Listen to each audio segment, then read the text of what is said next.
Mateus. O nascimento de Jesus está no primeiro evangelho, que é o evangelho de Mateus, e está também com muito mais detalhes em Lucas, né? Mas hoje eu vou me basear só em Mateus. De repente, no próximo domingo eu falo de Lucas, né? Mas hoje eu vou me basear só em Mateus, no capítulo 1 de Mateus. Vamos dar uma olhada aí, vamos estudar esse capítulo aí, o nascimento de Jesus. Então, como Mateus é o primeiro evangelho do Novo Testamento, eu quero mostrar aos irmãos que o nascimento de Jesus, ele não caiu de paraquedas, ele não aconteceu de repente, mas ele foi precedido, antecedido por uma história muito bonita, muito documentada, com muita gente importante. Houve uma preparação, de pelo menos nesse caso aqui, uma preparação de 2000 anos para que Jesus pudesse nascer. E aí, Mateus, que escreveu o seu evangelho, Mateus era um dos 12 apóstolos, ele também era chamado de Levi. E o evangelho de Mateus, ele tem uma característica, que ele foi escrito para os judeus, né? Ele foi escrito para os judeus. Alguns acham que ele foi escrito originalmente em hebraico, porque foi para os judeus. Então é um evangelho que tem uma característica própria. É o início do Novo Testamento, né? Está na nossa Bíblia aí. Terminou o Velho Testamento. Houve 400 anos de silêncio profético. Deus não falou nos 400 anos. Aí de repente agora a história recomeça no Evangelho de Mateus, né? O início do Novo Testamento. E aí vamos ler alguma coisa aí que está em Mateus capítulo 1, ele começa assim, primeiro versículo. Livro da geração de Jesus Cristo, filho de Davi, filho de Abraão. Então já começa assim, irmãos. Então tem 3 homens importantes citados no início do Evangelho de Mateus, início do Novo Testamento, início da retomada da história de Deus com o povo de Israel, mas agora com abrangência para o mundo todo, né? Porque foi para os judeus, mas com a expectativa de atingir o mundo todo. Então, 3 homens são mencionados no primeiro capítulo, no primeiro versículo de Mateus. Cada um desses homens tem um significado do Antigo Testamento. E aí há uma lei na literatura bíblica que é assim: o nome que é citado primeiro é o nome mais importante. Então, qual foi o primeiro nome que é citado no Novo Testamento, nessa genealogia de Mateus? Livro da geração de Jesus Cristo, é o primeiro nome. A geração aqui é a mesma palavra Gênesis. Gênesis, o início, né? No princípio, criou Deus os céus e a terra. A gente começa assim. João começa assim: no princípio era o verbo. E aqui Mateus começa: livro da geração de Jesus Cristo, ou seja, o Messias, o esperado, né? Finalmente, agora vai ser contada a história de que ele nasceu no mundo, depois de 4.000 anos de história, baseada na cronologia bíblica. Então, por isso que Jesus Cristo é o primeiro nome que é citado no Novo Testamento, já no Evangelho de Mateus. Mas ele cita mais 2 nomes, que é filho de Davi. Aí você vê esse outro nome muito importante, Davi, que é um personagem do Antigo Testamento. É muito importante esse Davi. E aí, Davi representa o período do reino de Israel, né? O período do reino. Eles chamam de monarquia, mas na Bíblia é reino. Por isso que na genealogia, a única pessoa que aparece na genealogia aí com título é Davi. Olha o verso 6 aí. Verso 6, Gênesis 1, 6. E Jessé gerou ao rei Davi. A única pessoa que aparece na genealogia de Mateus com título é Davi, é o rei Davi. Porque o Davi representa aí a linhagem real de Israel. E está mostrando que esse Jesus Cristo, que vai aparecer agora, ele é da linhagem real de Davi. Ele seria herdeiro do trono de Israel, porque ele é da de Davi. Por isso que ele é chamado filho de Davi, né? Os judeus sabiam que o Messias era filho de Davi, e a expressão filho de Davi era um título messiânico. Então, por isso que Dos 3 primeiros nomes desses 3 homens importantes que começam o Novo Testamento é Jesus o Cristo, Jesus o Messias, Davi e agora filho de Abraão. Abraão, o terceiro nome é Abraão. O que Abraão representa? Os patriarcas. O início da história de Deus chamar um povo, né? Começou aos 2000 anos antes de Cristo. Se você for olhar qual é a característica principal de Abraão, irmãos, eu vejo como sendo o homem da aliança. Deus chegou para Abraão e disse assim: quanto a ti, a minha aliança será contigo. Eu farei uma aliança contigo. Deus fez uma aliança com Abraão. Essa aliança está tanto no capítulo 15, que é o capítulo 15 de Gênesis, vai mostrar como Deus fez uma aliança com Abraão, né, mandou que ele partisse vários animais no meio, todo aquele ritual das alianças, de partir os animais no meio e passar pelo meio das duas partes, né? E no capítulo 17, Deus chega para Abraão e faz uma aliança, faz uma outra aliança. E aí nessa aliança que Deus faz com Abraão, em Gênesis 17, ele faz 2 coisas com Abraão. A primeira coisa é mudança de nome. Olha só, isso aqui tem a ver com o casamento, né? Porque quando o homem e a mulher casam, e aí eu digo, a lei espiritual é assim: a aliança é entre uma parte mais forte e uma parte mais fraca. Esse é o princípio da aliança. E aí na Bíblia assim, a parte mais fraca é a mulher e a mais forte é o homem. Fisicamente falando, naturalmente é fisicamente. O homem mais forte pelo menos deveria ser, né? Aí o que acontece? Quando há uma aliança, irmãos, entre uma parte mais forte e uma mais fraca, a parte mais fraca toma o nome da parte mais forte. Aí aqui Deus foi fazer uma aliança com Abraão. Quem é a parte mais forte dessa aliança? Deus. E Abraão é a parte mais fraca, é só o ser humano, mas Deus é forte. E aí Deus disse assim: agora Abraão, a partir de hoje, o nome dele na verdade era Abrão.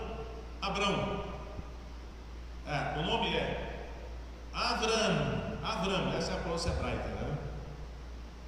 Aí Deus disse: a partir de agora você não será mais chamado de Abrão, você será chamado de Abraão.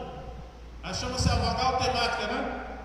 O nome de Deus é Yahvé, ou Jeová. É o tetragrama sagrado, é YHWH. Aí Deus pegou o H do nome dele, um dos H do nome dele, e colocou dentro do nome de Abraão. Então o lugar de Avram ficou Abraão. Abraão significa pai exaltado. Eu acho que é assim, eu estou me lembrando desse estudo. E Abraão significa pai de uma multidão. É por aí. Aumenta o potencial do nome, né? Mas o princípio é esse aí, irmãos: casamento de homem com mulher. Mas geralmente os seres humanos são ignorantes sobre as coisas espirituais, né? Tem até homem que adota o nome da mulher, mas é um erro. É a mulher que tem que adotar o nome do homem. Esse é o princípio de aliança. Foi Deus que fez isso, né? Não tem nada a ver com o ser humano, nem com o machismo, não. Naturalmente, com a nossa sociedade moderna, né, que às vezes é ignorante das coisas espirituais, torna até optativo a mulher adotar, cada qual fica com o seu próprio nome mesmo, por aí, né? Então, Abraão, o nome da aliança. Então, a primeira coisa, aí Deus mudou o nome de Sara também. Fez aliança também com Sara.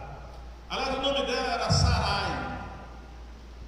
Dizem os hebraístas que Sarai significa minha princesa. Aí Deus disse: a partir de agora você não será mais chamada de Sarai, o seu nome será Sara. Só que Deus pegou YHWH, o nome de Deus deu um tetragrama sagrado, é YHWH. Aí Deus pegou o segundo H do nome dele, colocou no final do nome de Sara. O nome de Sara termina com H agora. Deus disse: mudou, porque Deus pegou a letra do nome dele e botou no nome de Sara. Princípio de aliança. Então você agora não será mais chamado de Sarai, minha princesa, mas você agora ficou chamado Sara. Significa princesa, mas não minha só, princesa de todos. Parece uma história como Eva, porque Eva é a mãe de todos os viventes, disse lá em Gênesis. Agora Sara parece que é a mãe das mulheres cristãs. Pedro diz isso, né? Então, nós temos o princípio de aliança. Eu estou dizendo que o nome de Abraão é citado no início do Novo Testamento, mostrando mostrando a importância desses três homens que são logo mencionados no início do Novo Testamento, do Evangelho de Mateus, escrito para os judeus. Só que Deus falou outra coisa para Abraão, sabe? Não somente mudou o nome de Abraão de Sara quando fez a aliança, mas Deus instituiu a circuncisão. Deus disse: a partir de hoje, Abraão, todo homem da sua família será circuncidado. Eu acho que todo mundo sabe o que é circuncisão, né? Literalmente significa cortar em si a carne do prepúcio. Circuncisão. Todo homem, só que aqui, veja só, o sinal da aliança agora estava só na carne dos homens, sexo masculino dos judeus. Era só os homens. Circuncisão. Hoje chamam de operação de como é que é? Como é que eles chamam hoje essa operação? Fimose, né? De fimose, né? Por aí. Aí o que acontece? Naquele dia, diz lá, Abraão foi circuncidado juntamente com seu filho Ismael, que tinha 13 anos na época. Então, quando fala, isso é aliança, né? Aliança de homem da aliança. Então, eu estou querendo aqui que quando o nome de Abraão é citado aqui no início, irmãos, remonta tudo isso. O Espírito Santo está falando isso no início do Novo Testamento. Esses três homens mais importantes. Abraão, mas só que ele cita Jesus primeiro, porque ele é o mais importante, né? Jesus, o Cristo, o rei Davi e o patriarca Abraão. Tudo para mostrar que o nascimento de Jesus neste mundo não foi uma coisa qualquer, foi algo que foi preparado durante 2 milênios. E Deus preparou para agora, a culminância disso aí foi agora, o nascimento de Jesus. E Mateus começa dizendo isso. E aí, Mateus agora, ele apresenta uma genealogia do Messias. A genealogia está aqui em Mateus. Só que a gente observa uma coisa diferente nessa genealogia. Geralmente, irmãos, a genealogia só tem nome de homem. Será que isso é machismo? Ou será que é um princípio que Deus criou? Se Deus fez de alguma maneira, nós vamos mudar. Tem que ter cuidado, né? Porque o mundo não crê, não pensa em Deus dessa maneira e muda do jeito que quer, mas tá que foi Deus que criou isso aí, né? Só tem nome de homem nas genealogias, não tem nome de mulher. Só que, aí vem, estranhamente, nessa genealogia de Mateus aqui, que começa o primeiro capítulo, aparece o nome de 5 mulheres. Só que observe que o nome das mulheres, essas 5 mulheres cujo nome aparece aqui na genealogia de Mateus, ela não aparece diretamente. Aparece o nome do marido dela, e aí porque casou com ela e nasceu um filho.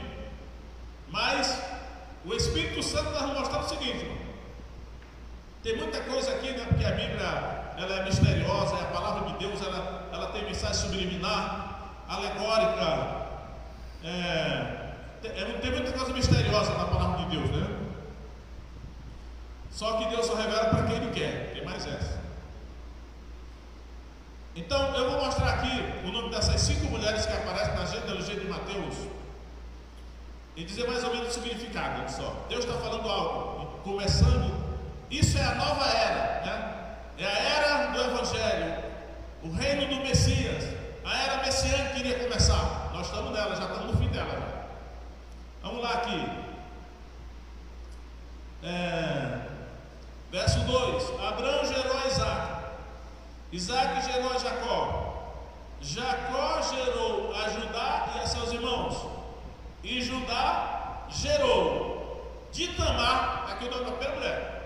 Judá gerou de Tamar, Tamar é a mulher, a Perez e a Zerá. Então, aí vamos perguntar aqui: quem é essa Tamar que apareceu agora na genealogia? Que ela teve esses 2 filhos gêmeos, Perez e Zerá, ou Pérez e Zerá, mas foi de Judá que coabitou com ela. Qual é o problema dessa mulher? É que essa mulher aqui, irmãos, olha só, na genealogia aqui só tem judeu, a partir de Abraão, né? É tudo judeu. Só que essa Tamar, essa mulher, ela não era judia, ela era cananeia. cananeia. Só você ir lá no capítulo 38 de Gênesis, está toda a história lá. Uma mulher cananeia, não judia, aparece na genealogia como estando na linhagem do Messias. Deus está falando algo para nós. Ele está mostrando o que é o Jesus veio fazer, o que o Evangelho veio fazer, né? Só que essa mulher aqui, irmãos, ela cometeu um pecado. É outra coisa que Deus está falando para nós aqui, olha só. Essa Tamar cometeu um pecado. Qual foi o pecado que ela cometeu? Incesto. Incesto. Ela deitou-se com o sogro dela. O sogro dela era Judá. E aí, desse relacionamento nasceu Perez e Zerá. Aí pergunta, por que essa mulher que cometeu o pecado de incesto é colocada na genealogia e ela não é judia, é estrangeira? E Deus está procurando mostrar já no início do Novo Testamento, irmãos, que a missão de Jesus seria salvar os pecadores. Mas essa Tamar aí, né? Aí vem, verso 5. A segunda mulher que aparece. E Salmão gerou de Raabe, a Raabe é a mulher, a Boaz. A história dela está no livro de Ruth.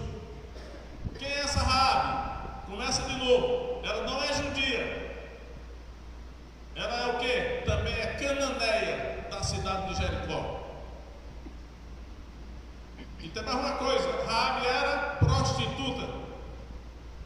Raabe era prostituta na cidade de Jericó. No Novo Testamento mostra que prostituição é pecado, né? No Velho também, né? Mas naquela cultura lá, cananeia, essa mulher, ela era prostituta, meretriz. Eu sei que tem pessoa que coloca o nome da filha de Raabe, né? Mas eu acho que Raabe se converteu, né? E foi colocado na linhagem do Messias. Então, por que Mateus, orientado pelo Espírito Santo, inspirado pelo Espírito Santo, ele colocou essa mulher que não era judia, era cananeia da cidade de Jericó e ainda era prostituta, ele colocou na linhagem do Messias, na genealogia? Novamente, para mostrar que Jesus veio para salvar os pecadores. Teve uma hora que Jesus disse assim: o Filho do Homem não veio para salvar, não, ele falou assim, os sãos não precisam de médico, mas os doentes. Eu não vim chamar os justos, mas os pecadores ao arrependimento. A segunda mulher que aparece aí, ainda Gênesis Mateus 1,5, Salmão gerou de Raabe a Boaz, Boaz gerou de Ruth a Obed. Ruth, segunda mulher que aparece aí é Ruth. Quem é essa Ruth aí? Ela não é judia, ela é o quê? Moabita. Ela é até conhecida como Ruth a Moabita. Ela cometeu algum pecado? Não, essa aqui eu não vejo que ela cometeu nenhum pecado, não diz. A história dela também está no livro de Ruth, né? A história dela que está no livro de Ruth Ruth é Moabita. Eu sempre digo, a única mulher em toda a Bíblia que é chamada mulher virtuosa é Ruth. Aliás, essa mulher aqui é espetacular. Ela não era judia, ela era moabita e ela casou com Malom e Quilion. Foi um desses dois aí, né? Não estou me lembrando se foi, acho que foi com Malom, que era filho de Elimeleque e Noemi. Ela foi uma mulher espetacular, né? É por isso que ela é chamada de mulher virtuosa. Ruth, ela não era judia. E ela está na linhagem do Messias. Porque Jesus veio salvar não só os judeus, ele veio salvar os gentios também. E não só os santos, mas os pecadores também. Tá? E aí, irmãos, finalmente, 4 mulheres eu já falei, né? Tamar, Raabe, Ruth, não, tem mais um ainda. Verso 6. E Jessé gerou ao rei Davi. O rei Davi gerou a Salomão, da que foi mulher de Urias. Ó, o nome não aparece, o nome dessa mulher não aparece aqui, mas diz assim: ela é aquela que foi mulher de Urias.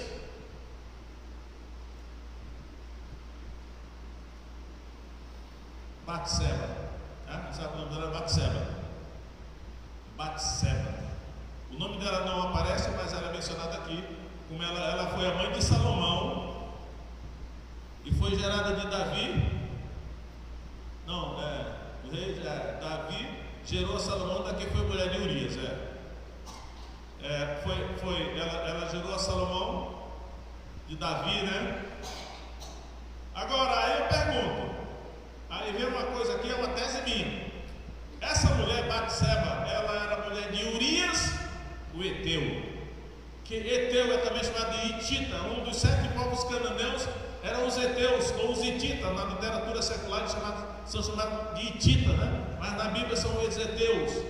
Portanto, Urias era um dos 37 valentes de Davi, né? Aquela tropa de elite de Davi, 37 valentes, eles eram Gibor, heróis. E a minha tese é: Batseba também não era judia, ela era eteia. Por isso que ela é casada com esse Urias, o Eteu. Agora, qual foi o pecado de Batseba? Adultério. Você vê que só uma mulher tenebrosa aqui, né? Com exceção de Ruth, até agora. Por que ela foi colocada na linhagem do Messias? Porque Deus está mostrando que Jesus veio salvar os pecadores e as pecadoras também, né? Não só judeu, mas também gentil. E ela gerou, e foi dela que nasceu Salomão, né? Aquele homem mais sábio que já existiu, né? Agora, finalmente, irmãos, verso 16, Mateus 1,16. E Jacó gerou a José, marido de Maria, da qual nasceu Jesus, que se chama o Cristo. Agora apareceu uma mulher chamada Maria. Essa aqui era judia. É a única judia dessas 5 mulheres que aparecem na genealogia de Mateus. Ela era judia. Provavelmente ela era da tribo de Judá. Provavelmente também ela era da linhagem de Davi. Maria, né? Aquela jovem Maria. Vai dizer aqui: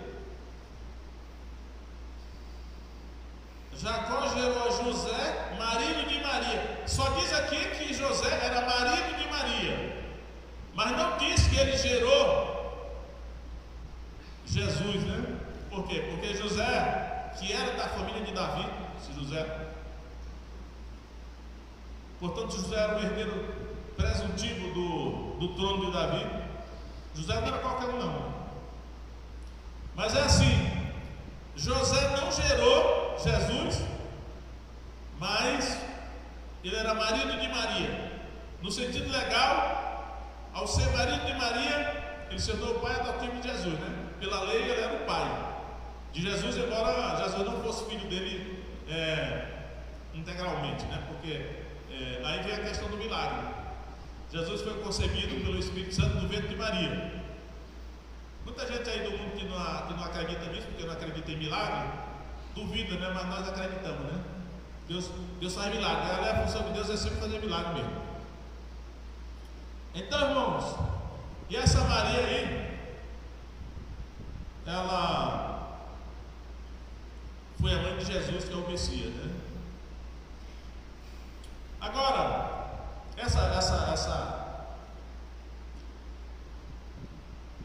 esse início do Evangelho de Mateus, né, essa história termina da seguinte maneira. Olha o verso 17: de sorte que todas as gerações, desde Abraão até Davi, são 14 gerações, e desde Davi até a deportação para a Babilônia, 14 gerações, e desde a deportação para a Babilônia até o Cristo, 14 gerações.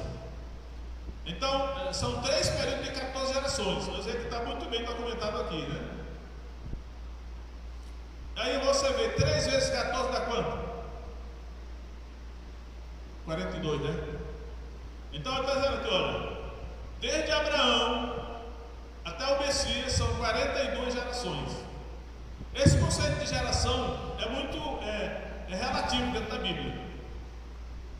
Eu já ouvi alguém dizer, na época de Abraão, uma geração era de 100 anos. Deus disse para Abraão assim: os teus descendentes serão escravos no Egito, mas depois de 400 anos, eles voltarão para cá na quarta geração. Ou seja, naquele contexto lá, que as pessoas viviam mais, uma geração era de 100 anos. Alguns acham que a geração é de 70 anos, porque o Salmo 90 diz, né? A duração da vida do homem é de 70 anos. Outros acham que é de 40 anos a geração. Eu percebo que na genealogia de Gênesis, capítulo 11, uma geração é de 30 anos aproximadamente. Se a pessoa tinha 30 anos, já era outra pessoa. Então, o conceito de geração, eu creio que ele é relativo dentro da Bíblia. A gente tem que ter cuidado com esse negócio de dizer, né? Quanto é uma geração. Mas aqui eu peguei 2.000 anos, dividi por 42 gerações, deu aproximadamente, irmão, 46 anos. Será que poderíamos arredondar para 50 ou para 40? Não sei. O certo é que ele falou de gerações aí, são 42 gerações desde Abraão até o Messias. E essa informação ele deixa aí. Agora, vamos contar agora o verso 18, o nascimento de Jesus. 18, ora, o nascimento de Jesus Cristo foi assim: estando Maria, sua mãe, desposada com José, antes de se ajuntarem, olha só, isso aqui é importante, antes de se ajuntarem, achou-se ter concebido do Espírito Santo. Mateus fala de maneira bem resumida, né, com poucas palavras isso aí. Lucas esteve muito mais, mas Mateus estão em Mateus, né? Então sabemos que a Maria apareceu grávida, e na verdade eles eram noivos, né? O conceito brasileiro aqui é noivado, mas lá em Israel era um compromisso radical, mesmo que eles não tivessem ainda se ajuntado, mas era quase como um casamento. Se um dos dois morresse, o outro estava viúvo. Era muito forte, embora eles não tivessem ainda a convivência marital, né? Aí a gente vê aqui o caráter de José, verso 19. Então José, seu marido, como era justo e não a queria infamar, intentou deixá-la secretamente. Então eu vejo aqui o Espírito Santo mostrando o caráter de José, né? Esse José era um homem de caráter, né? Ele percebeu que a noiva dele apareceu grávida, não era dele. Ele poderia ter levado diante dos anciãos para ser apedrejado, mas ele não fez isso. Eu acho que ele inclusive correu o risco dele ser acusado de ter engravidado a moça e ter fugido, né? Porque ele ia deixar ela secretamente. Eu acho que ele ia fugir, e aí todo mundo ia pensar que ele era culpado e tinha engravidado a moça e ia fugido, né? Ele estava com esse pensamento, ele não queria colocar ela em risco. Mas aí vem um fator sobrenatural aqui. Deus falou com ele em sonhos. Verso 20: planejando ele isto, eis que em sonho lhe apareceu um anjo do Senhor, dizendo, aí foi o anjo que apareceu em sonho. Você já teve algum anjo que falou com você em sonho? Isso aqui na área messiânica é normal, né? E o anjo disse para ele em sonho: José, filho de Davi, não tema receber Maria, tua mulher, porque o que nela está gerado é do Espírito Santo. Então, irmãos, isso aqui é a vida do crente. O crente, ele deve ser guiado pelo Espírito Santo dessa maneira. O Espírito Santo guia o crente através de vários meios, mas um deles é sonhos. Em sonhos. Eu sonho muito. Aliás, só basta eu dormir, eu começo a sonhar. Nem sempre me lembro do que eu sonhei, né? Mas muitas orientações eu tenho recebido da parte de Deus em sonhos. Então, se você estiver aí, né, com algum problema, quando for tomar alguma decisão, ore a Deus que Ele vai falar com você em sonhos. Ele vai mandar um anjo falar com você em sonhos, vai falar com José aqui. E orientou ele a tomar uma decisão e não cometer injustiça, né? E aí, o anjo continuou dizendo: e dará à luz um filho, E chamarás o seu nome Jesus, porque ele salvará o seu povo dos seus pecados. O nome Jesus foi dado pelo anjo, foi o anjo que deu, né? Às vezes a pessoa tem um filho aí, qual é o nome que vai botar desse menino? João, José, Antônio, Manuel. Mas aqui o anjo disse, só pode botar o nome dele de Jesus. Sabe o que significa Jesus?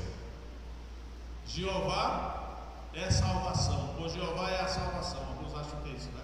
Mas olha só, o nome de Deus está oculto no nome do Filho agora, né? O nome de Deus é Jeová ou Yahvé no Antigo Testamento hebraico. Agora no Novo Testamento, o nome Jesus, que alguns chamam de Yeshua,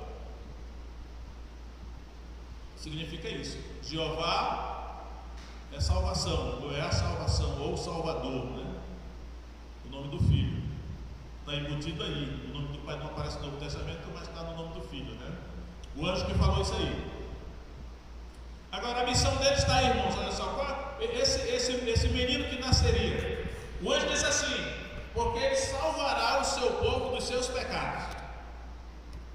Aqui a missão de Jesus é essa aqui, ó. O que Jesus ia fazer na terra? Salvará o seu povo. Olha, aqui é o seu povo. Essa expressão seu povo, nós temos que atentar. Lembra de 2 Crônicas 7,14 diz assim: se o meu povo, que se chama pelo meu nome, se humilhar e orar e buscar a minha face e se converter dos seus maus caminhos, então eu virei dos céus, perdoarei os seus pecados e sararei a sua terra. Se o meu povo, não é qualquer povo não, se o meu povo, Deus está dizendo lá no Antigo Testamento. Aqui o anjo está dizendo: esse Jesus salvará o seu povo dos seus pecados, ou dos pecados dele, né? Dos seus pecados aqui. Então quem é que Jesus vai salvar? O seu povo. Quem é que é o povo de Jesus? A igreja. Ele vai salvar de quê? Da pobreza? Pode até ser, né? Mas assim, ele salvará dos seus pecados. Eu sempre digo assim, a coisa mais importante para o ser humano é ser salvo do pecado, né? Todos nós, seres humanos, corremos perigo por causa do pecado. Eu até digo que nada pode fazer mal ao crente senão o pecado, porque o pecado separa o ser humano de Deus, né? Aí Deus diz assim: a mão do Senhor não está encolhida para que não possa salvar, nem surdo o seu ouvido para que não possa ouvir, mas as vossas iniquidades fazem separação entre vós e o vosso Deus. Isso Deus está falando com Israel por meio do profeta Isaías. A única coisa que pode fazer mal ao crente é o seu pecado, porque qualquer circunstância Deus pode acudir o crente e socorrê-lo, mas o pecado nos separa de Deus, simples assim. E aí o anjo está dizendo: esse Jesus veio para salvar o seu povo dos pecados dele. E aí vem agora o verso 22: tudo isto aconteceu para que se cumprisse o que foi dito da parte do Senhor pelo profeta que diz: eis que a virgem conceberá e dará à luz um filho, chamá-lo-ão pelo nome de Emanuel, que traduzido é Deus conosco. Aí está Isaías 7,14, ele está citando aqui, não diz o nome do profeta Isaías, mas ele vai citar a escritura do Antigo Testamento do profeta Isaías. E Mateus faz muito isso, né? Tudo isto aconteceu para que se cumprisse a escritura. Tudo que aconteceu tem base na escritura, está dizendo o cumprimento. Até nós hoje, irmãos, quando eu vejo toda essa polêmica aí no Brasil, no mundo, guerra, rumor de guerra, política, não sei o que e tal, aí eu olho para a escritura, aí na escritura diz lá o que vai acontecer. É para que se cumpra as escrituras, né?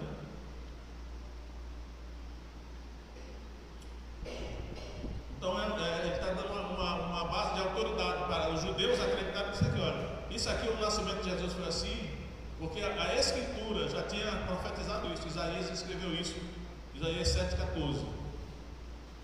E ele elucida que o nome de Emanuel, que está em Isaías 7,14, aqui ele diz: Emanuel significa Deus conosco. Aí vem: e José, despertando do sono,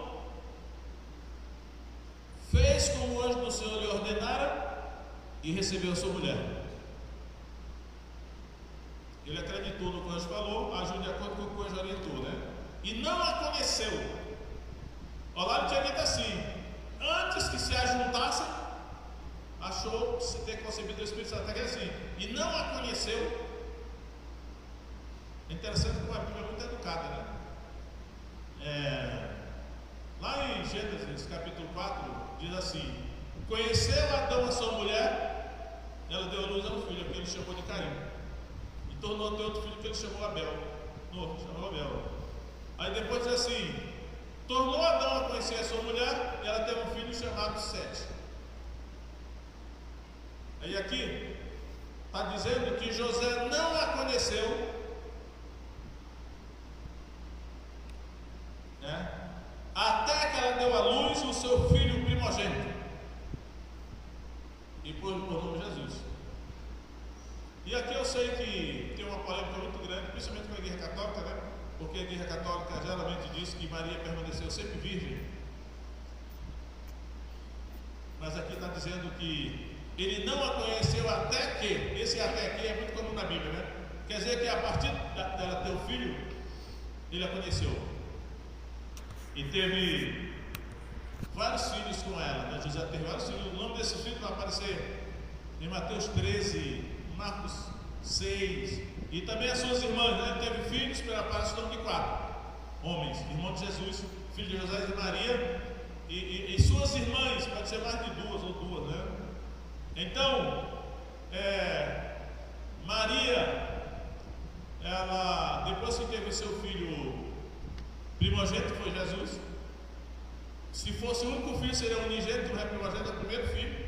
Ela teve muitos outros filhos, e que em nada a desabona, porque o normal na Bíblia da mulher é ter filho. Ela não seria mais santa por não ter, ou por ter, né? Porque a função natural da mulher seria ter filho, né? E aí o menino nasceu, né? E ela pôs o nome dele de Jesus, né?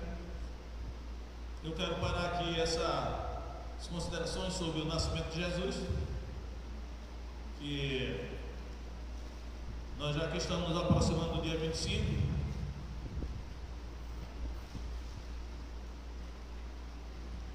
e nós no dia 25, mesmo que Jesus não tenha nascido nesse dia, mas ele nasceu algum dia, né? E temos que pensar em Jesus e não em outros personagens aí que a cultura, o negócio, o comércio, né? Até as crianças acreditam em Papai Noel, né? Mas Jesus nasceu, né? Vamos orar agora, porque graças a Deus que depois de 4.000 anos, né? Finalmente esse menino nasceu. Isaías 9,6 diz: eis que o menino nos nasceu, um filho se nos deu, o governo estará sobre os seus ombros, e o seu nome será Maravilhoso Conselheiro, Deus Forte, Pai da Eternidade, Príncipe da Paz. Do aumento do seu governo não haverá fim. Isaías foi espetacular, né? Profetizando a vida do Messias. Então, irmão, nós estamos já no fim da era messiânica, né?